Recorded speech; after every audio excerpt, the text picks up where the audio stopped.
ফাটাকেষ্ট খবর দেখে না, খবর পড়ে না, খবর তৈরি করে। পর্দায় মিঠুন চক্রবর্তীর এই বিখ্যাত ডায়লগের সাথে ভারতের বর্তমান মিডিয়ার মিল খুঁজে পাচ্ছেন কি? পুরোটাই মিল থাকলেও ছোট্ট একটি পার্থক্য অবশ্য আছে।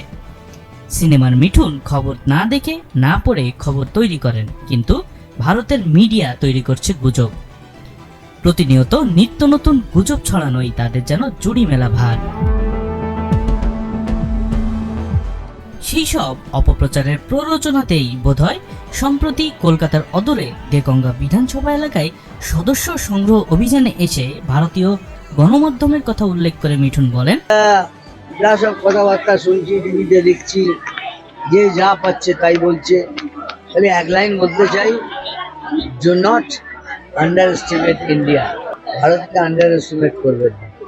ভারতে অবৈধ বাংলাদেশি অনুপ্রবেশকারীদের প্রসঙ্গ তুলে তাদের প্রতিরোধের বিরুদ্ধে মিঠুন আরো বলেন, বাংলাদেশকে দেখে শিখতে হবে আমাদের, স্পেশালি আমাদের বাংলাকে শিখতে হবে। আর যদি আমরা সবাই মিলে একত্রিত হয়ে এটা না লড়ি, তাহলে আমাদের ভবিষ্যৎ অন্ধকার সুনিশ্চিত। মিঠুনের এই বক্তব্য থেকেই বোঝা যায় ভারতীয় গণমাধ্যমের অপখবরে কতটা প্রভাবিত হচ্ছে সেখানকার সাধারণ মানুষ। তথ্যের সত্যতা না খুঁজে সত্য উদ্ঘাটনের চেষ্টা না করে নিজেদের স্বার্থের তাগিদে তিলকে তাল বানিয়ে যা হচ্ছে তাকে খবর বলা যায় না। ফলাফল স্বরূপ সমীক্ষা প্রতিষ্ঠান স্ট্যাটিস্টার তথ্য অনুযায়ী বিশ্বের সবচেয়ে বেশি ভুয়া খবর ছড়ানো দেশের তালিকায় শীর্ষে ভারতের অবস্থান। আর আমার কাছে খবর আছে, ঢাকা থেকে 3 লক্ষ হাতে টানা রিক্সা রওনা দিয়েছে কলকাতা দখল করার জন্য। আরে ওদের আছেটা কি ভাই? আছে কি? রাফেল রাখা আছে, হাসি মারায়। শুধু আওয়াজ দিলে না ওখান থেকে। আমি কালকেও বলেছি, আবারও বলছি, ভদ্র ভাষায় বলছি, প্যান্টে বাথরুম হবে। নিজেদের মতো করে ইতিহাস বিকৃতি আর বানোয়াট গল্প তৈরিতে ভারতের সমকক্ষ বোধহয় আর কোনো দেশ নেই। এক্ষেত্রে তাদের মুখ্যমস্ত সোশ্যাল মিডিয়া, সিনেমা আর বহুল নিন্দিত গদি মিডিয়া। गोदी मीडिया जी, हम पंजाब में 2 महीने से बैठे हैं, आप कहाँ थे? सबसे ईमानदार सच्चे पत्रकार आप हैं, निष्पक्ष पत्रकार हैं जी। ईमानदार पत्रकारों की सूची बनाई है, लिस्ट, नाम आपका भी है उसमें है।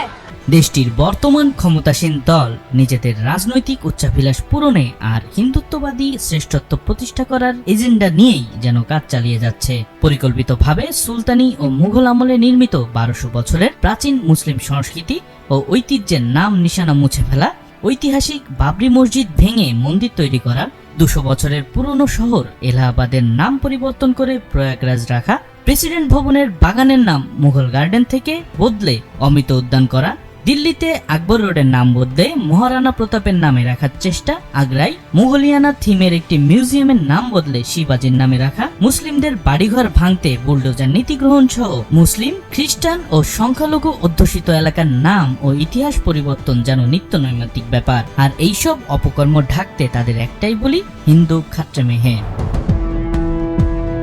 এক্ষেত্রে উত্তরপ্রদেশের বিজেপি মুখ্যমন্ত্রী যোগী আদিত্যনাথের মন্তব্যেই বিজেপির নীতির আভাস পাওয়া যায়। তিনি বলেন, মুঘল বাদশারা কখনোই ভারতের নায়ক হতে পারেন না। এই অজুহাতে যদি মুঘলদের ইতিহাস বিকৃতি ঘটে, তবে ভারতের শৌর্যবীর্যের ইতিহাসের অনেক গুরুত্বপূর্ণ ঘটনায় বর্তমান ও ভবিষ্যৎ প্রজন্মের কাছে অজানা থাকবে। কিন্তু প্রশ্ন থেকে যায়, বর্তমানে বাংলাদেশে সংখ্যালঘু নির্যাতন হচ্ছে মর্মে ভারত যে রটনা রটাচ্ছে, সেই সংখ্যালঘুরা খোদ ভারতেই কতটা নিরাপদ?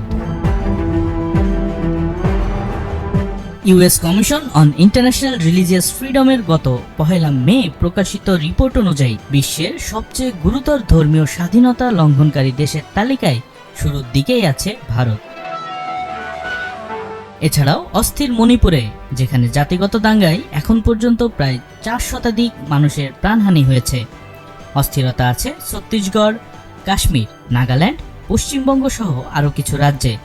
তবু সেসব স্থানে শান্তি ফেরাতে দৃশ্যমান কোনো উদ্যোগই নেই ভারত সরকারের। মুকেশ আম্বানি, আদানি সহ ভারতের কিছু বিলিয়নিয়ার বিশ্বের শীর্ষ ধনীদের তালিকায় থাকলেও ভারতের সামগ্রিক অবস্থা সম্পূর্ণ ভিন্ন। বিতর্কিত ব্যবসার মাধ্যমে ভারতে অভিজাত শ্রেণীর অনেকেই আজ শীর্ষ ধনীদের তালিকায় আছেন ঠিকই, কিন্তু গোটা ভারত জুড়ে দুমুঠো অন্ন সংস্থানের জন্য সংগ্রাম করে চলেছে অগণিত মানুষ। গেল বছর দিল্লির G20 সম্মেলনে এক লজ্জার ইতিহাসের জন্ম দেয় ভারত। উন্নত বিশ্বের নেতাদের কাছে নিজেদের দৈন্যতা ঢাকতে তারা নেতাদের চলাচলের রাস্তায় থাকা বিভিন্ন বস্তির সামনে বিশাল প্রাচীর তুলে দেয়, যেন তারা বস্তি দেখতে না পারে।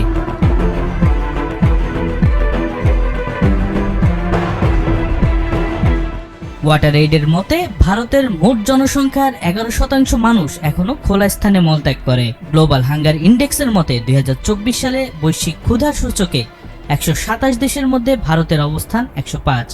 এছাড়াও সামাজিক বিভিন্ন খাতে এখনো বৈষম্যের শিকার অসংখ্য ভারতীয় নাগরিক।